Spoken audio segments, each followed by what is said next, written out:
Morning, you lovely lot. Happy Friday. It's Tim in the woods. It's my Ascension update for the week. I hope you've all had a good time. And how is the energy treating you? How is the energy treating the people around you? We've just moved into a Saturn retrograde, which lasts until either the 22nd or the 23rd of October. So that, for us in the Northern Hemisphere, is our summer. Okay, we've got this.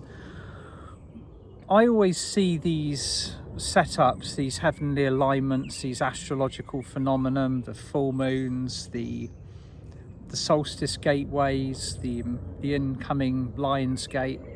These are tools for us. Okay, these are setups that are designed to assist our progress.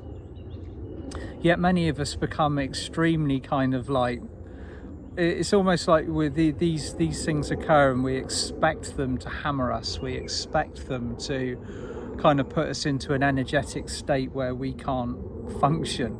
And there have been many cases in the past where this has occurred. So a Saturn retrograde revisits aspects of discipline, authority, structure, and there'll be expert astrologers out there that will tell you exactly what this is doing, what planets, what houses. I'm not one of those people, I'm afraid. I just kind of look at it, go, what's this energy occurring, what's happening?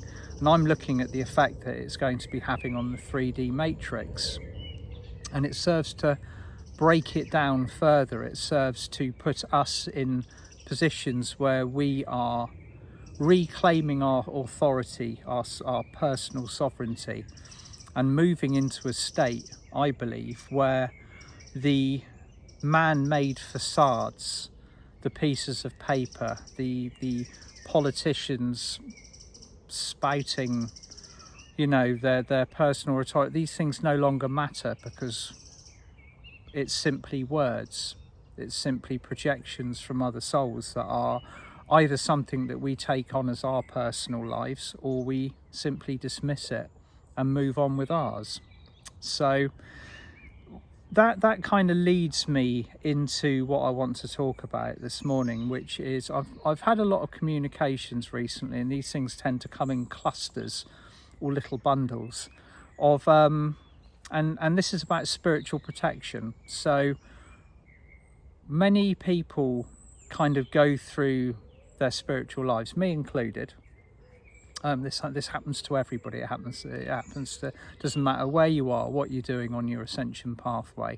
One of the first things that we were taught in the third, back in the kind of the dreamy old days of 3D, was about spiritual protection.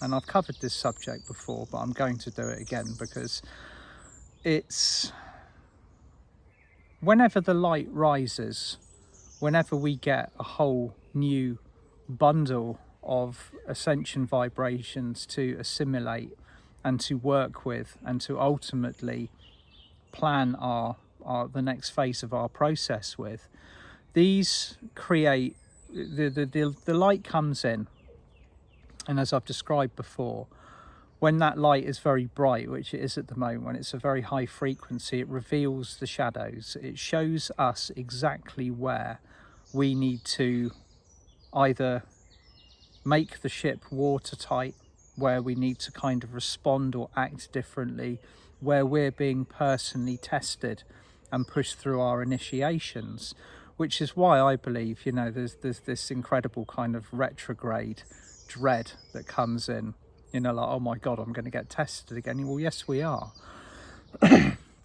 Ultimately, our job is to move from our previous limited state, with all of the programs, all of the anchors, all of the baggage that we have, into our target vibration.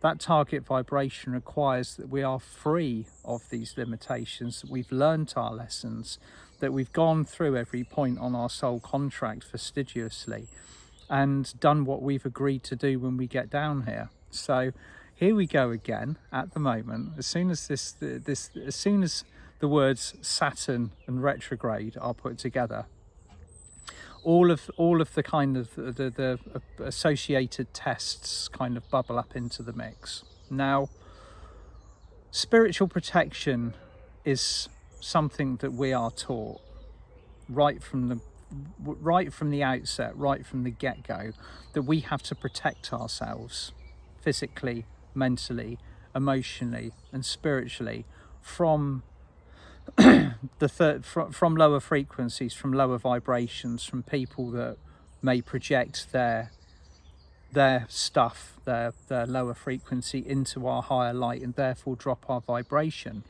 It's a concept, I believe, that is flawed because it is based in us being weak and unable to cope with what we have going on around us. And yes, at the beginning we were in the initial transition from sleeping to awake. That cocoon phase is vulnerable. We need the assistance of the angels, the unicorns, the masters, those around us, those that we can trust, to provide us with the extra bolstering within our bodies and our fields. And over the course of me doing this job, I've noticed the concept of spiritual protection changing. So when I first started, it was Archangel Michael, place your blue cloak of your protection around me. I bought through something called the Blue Star Seal of Atlantis, which you'll find in kind of the archives on my website, where there was some of you may have heard this story and some of you may not. I'd been through the most incredible life change, one that launched me onto this pathway, and it was in the autumn of 2008. And I was sat in my bedroom at my mum's, and I was asking, just kind of pleading with the universe, why am I going through the situation that I'm going through? Why does it have to be so painful? Why, what have I done to deserve the circumstances that I'm enduring? And Archangel Michael appeared to me, and he was holding in his hands a blue light, and he said, "This belongs to you." And I was, "Me? Wow, thank you. What is it?" And he said, "That's the Blue Star Seal of Atlantis. You created that when you were a high priest in Atlantean times. It belongs to you. I'm giving it back to you." I was like, well, thank you very much. What do I do with it? And he showed me to activate it within my soul star chakra, which is 18 inches above the top of your head. And immediately this blue cocoon of light came around me and joined a 6-pointed Atlantean star at my feet. And he said, "That is yours now. That is your space. Okay, you fill that with whatever energy that you wish to fill it with, be it the gold ray of Christ, be it Archangel Metatron's energy, Archangel Raphael's energy, and that's your personal cocoon. It is therefore your responsibility to keep that cocoon clean." Okay, so anything that you're presented with goes through these vibrations before it reaches you, and it's your responsibility. So the whole point of this was to hand me back my power, because up until that point I'd been asking Archangel Michael to cut my cords, put his protection around me, make the situation that I was enduring go away, to the point where he was like, "Right, okay, I need a bit of space here," sort of thing. "Take some responsibility for your soul agreements and what you're going through." So that was the beginning of my transition and the change of my attitude to spiritual protection.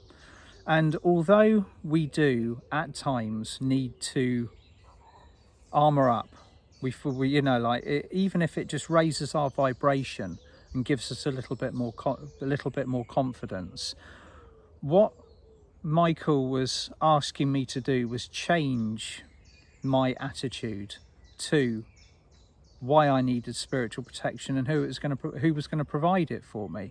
Instead of me coming to him constantly and saying I need protecting, the ball was therefore in my court. I had a tool which belonged to me, which was also launched later on, my Atlantis platform, my association with it, because I had the prominent lifetimes there and was bringing back the the tools and the information, but it just gave me that self-confidence, that self-mastery, that individual sovereignty to be able to go, I'm doing this on my own. I don't need an exterior source to cut my cords for me. I don't need to be provided for every second of the day because I'm feeling uncomfortable. If I'm feeling uncomfortable, I have to go and face those feelings. And if these energies reach me on a physical, mental and emotional, spiritual level, that's because I need to make something watertight within my process. Now, this wasn't an overnight situation. I didn't solve this overnight. It took well over a decade before I was starting to become fluent with it. This has been part of my learning process.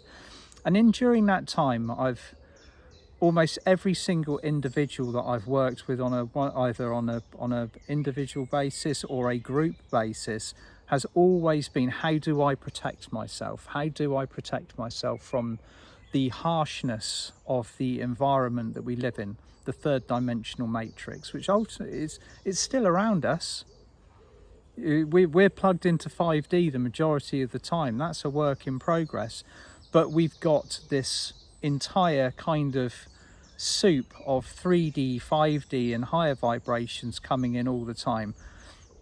Matrix situation going on. So how do we work through the scenario that is being presented to us at the moment in time, where people are saying, I'm getting a lot of entities, I'm picking up a lot of lower frequency vibrations, I'm feeling tired, I'm feeling bogged down. How do I stop this? How do I prevent this from happening? Now, to me, it all lies within our personal vibration, okay? And it is down to us to make sure that our light is high, we're vibrating at a clear, purer frequency, we're aligned with our hearts, and if anything is presenting itself to us, we work through it logically, systematically, using the tools and everything else that we have available to us to approach the situation from a higher perspective. When we're under pressure, when we're being tested all the time, that's easier said than done. And it's usually at our lowest point, when we're being really, really kind of pushed into a corner, that we do pick up the lower frequency stuff. We do pick up things from other people, or even in more extreme cases, we get, for want of a better word, attacked by a lower energy. Now, with all of the higher light that's coming in at the moment, with all of these incredible frequencies that we are dealing with, when this light comes in, it stirs the soup up, it reveals the shadows. As we're going towards the solstice gateway, and ultimately from the solstice gateway into the lion's gate, this is increasing, because when you shine light into shadows, or at shadows, or upon shadows, the shadow disappears. There's nowhere to hide.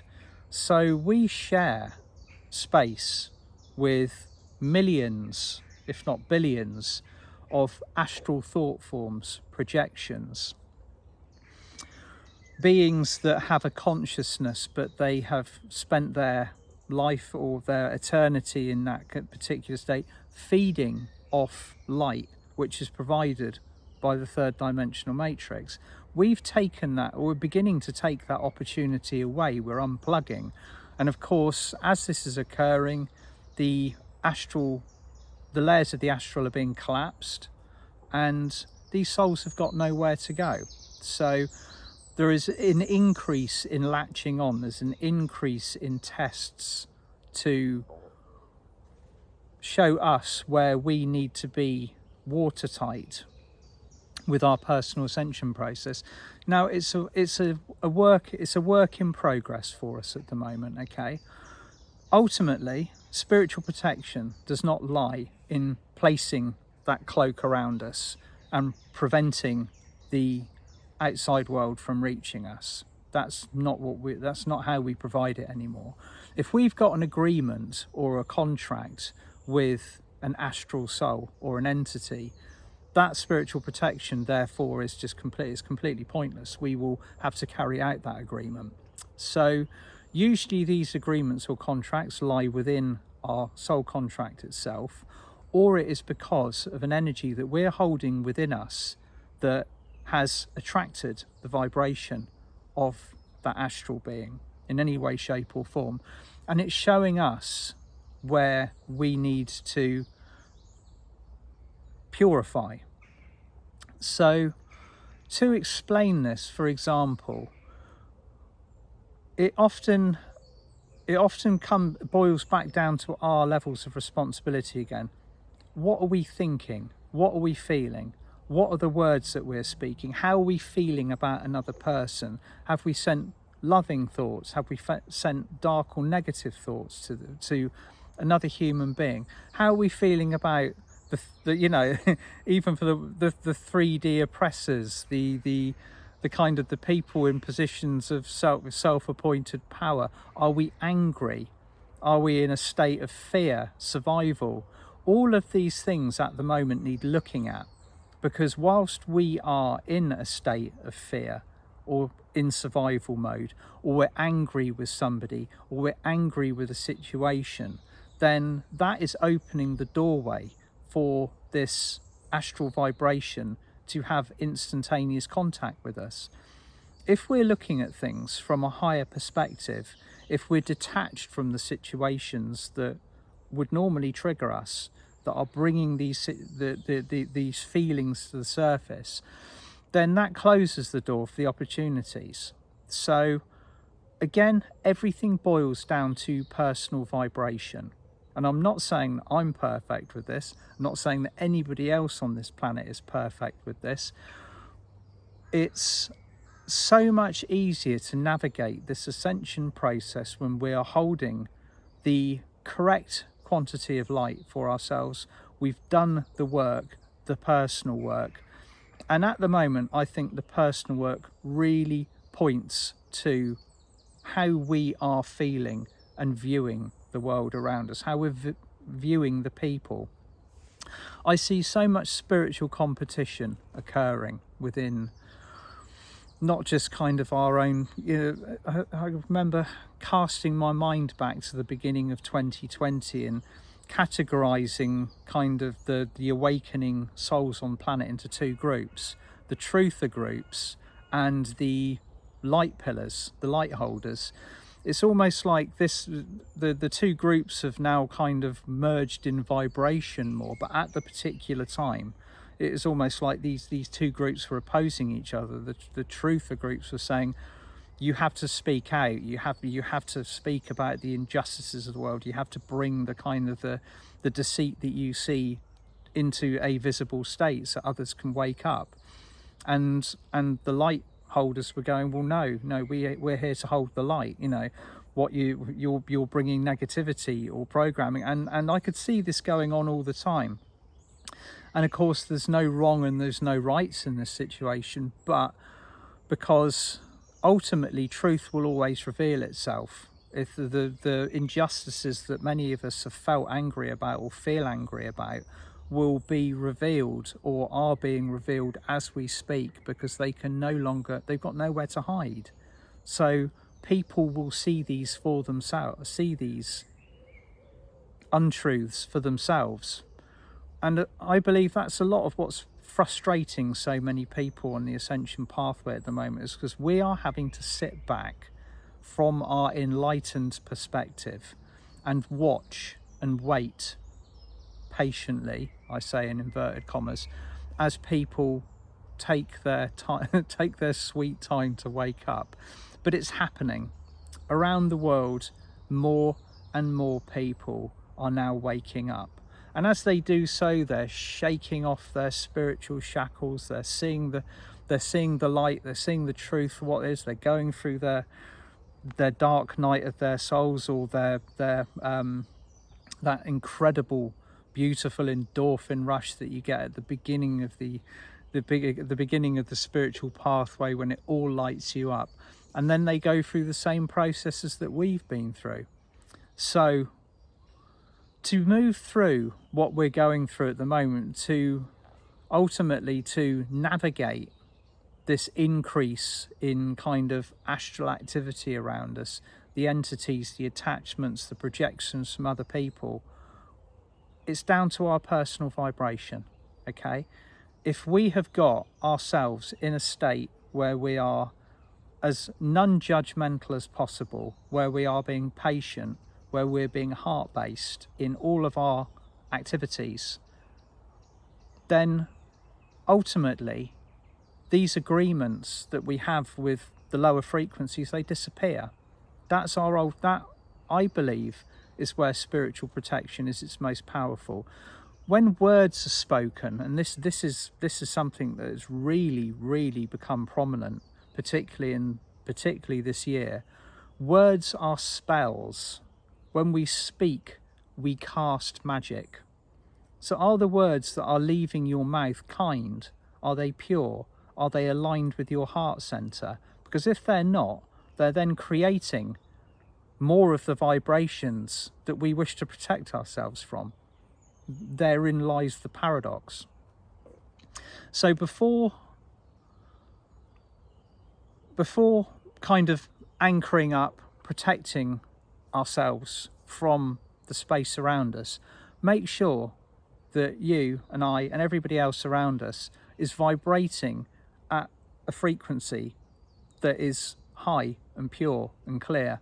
And of course, all of us are learning to navigate this art form now, okay, because it is a work in progress. We will never go through an entire day without being prodded or poked or triggered by something at the moment. And it's very likely that we will encounter multiple energies that are sent specifically to try us, okay? Our job is now to make sure that we are vibrating above this level of frequency. And when that occurs, we will no longer need to be protected from the frequencies around us, from these lower vibrations, because you are simply vibrating at an octave which is well above it. Okay, so that's my take on spiritual protection and the current set of tests that we're going through at the moment. Rise above it. Rise above these triggers, no matter how personal they might be, because once you've stepped up onto this ascension pathway, once you've adopted that master mantle role, of course you'll be tested. Sending you all loads of love, and I'll talk to you soon. Bye for now.